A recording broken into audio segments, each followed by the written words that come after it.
हर हर महादेव. दीक्षा kitchen. आज आपण बनवणार आहोत गोड पराठे. तर चला बनवूया. गोड पराठे बनवण्यासाठी मी 1 वाटीभर गूळ घेतलाय. 1 वाटी गुळाला मी अर्धी वाटी पाणी घालते. गुळाचं पाणी करून घेऊया आपण. गूळ वितळेल एवढंच आपल्याला करायचंय, फक्त गरम पाणी. आपला गूळ छान वितळून झालाय. आता आपण गॅस बंद करू आणि पाणी हे गार होऊ देऊ. आपलं पाणी छान असं थंड झालंय पराठे बनवण्यासाठी. चवीनुसार मीठ घालते, थोडंसं सोडा घालते चिमूटभर. मी 1 वाटी गव्हाचं पीठ घेतलंय. हे आपण टाकून घेऊ आणि पीठ मळून घेऊया. पीठ छान असं मळून घ्यायचं.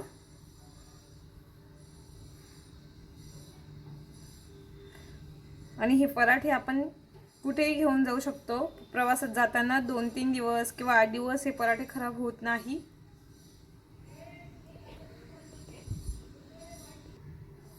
मी 1 वाटी पीठ टाकलं होतं, ते पातळ झालं. अजून एक पीठ ॲड करते. त्यात आपल्याला हे कणक मळायचं आहे. पातळ नको, जेवढं पीठ बसेल तेवढं ॲड करायचं त्यात, म्हणजे पराठे छान होतात आणि 4-5 दिवस छान राहतील प्रवासात. आपण छान असं मळून घेतलंय चपातीसारखं. 10 मिनिटं याला ठेवू.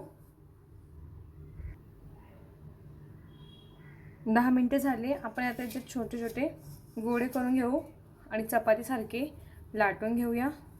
हे एवढे गोळे करून घेते. सर्व गोळे असे करून घेते मी. छान असं गोळा करून घेतला आहे. आपण त्याला 2 साइडने असं भरून घेऊ, तेल लावून घेऊ. त्यात असं छान दोघं साइडने मी तेल लावून घेते आणि त्याला असं प्रेस करून घेऊ आपण. असं छान असं दाबून घेते सर्व साइड आणि पीठ लावून लाटून घेऊया त्याला चपातीसारखं. असं छान लाटून घेते. पॅन ठेवलाय मी गरम करायला.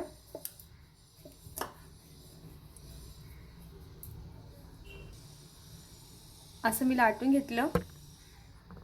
मी पॅन ठेवलं इथे. थोडंसं तेल टाकून घेते पराठा हे करण्यासाठी.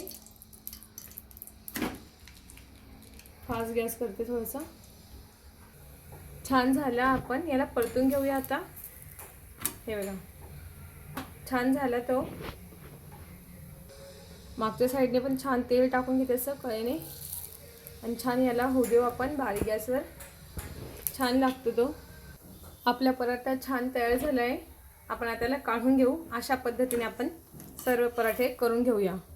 पराठे शेंगदाण्याच्या चटणीसोबत आपण पराठे खाऊन घ्या आणि करून बघा, खाऊन बघा आणि आवडले असेल तर कमेंट करा.